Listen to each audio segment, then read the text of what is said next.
généralement, lorsque quelqu'un venait à partir, tout le monde s'accorde pour dire qu'il est ci, il est ça, il est bon.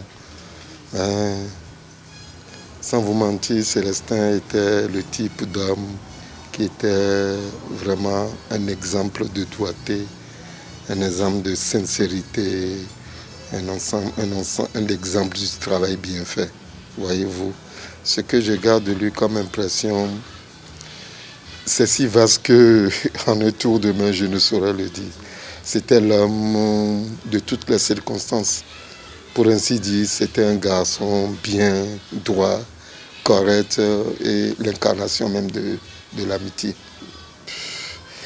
On se voit tellement que je ne saurais vous dire ce que je retiens de lui la dernière fois. Ce que je retiens de lui, tout simplement.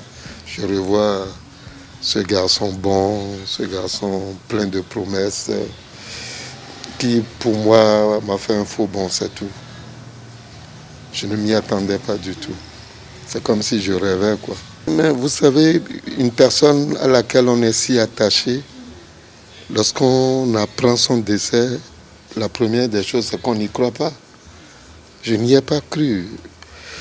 Mais malheureusement, le monde qu'il y a autour de moi aujourd'hui, vous-même en face de moi, me force à croire que Célestin n'est plus de ce monde. J'y crois à présent. Je ne sais quoi dire, c'est difficile.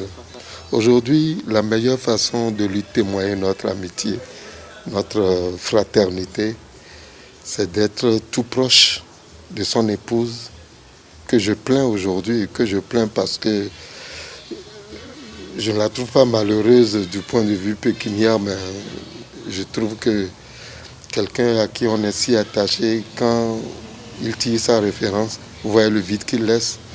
Alors nous, je demanderai non seulement à ses frères, mais à ceux qui se disent ses amis d'être très proches de la famille, vous comprenez, pour soutenir l'épouse et les enfants. Nous avons l'obligation morale d'être à ses côtés.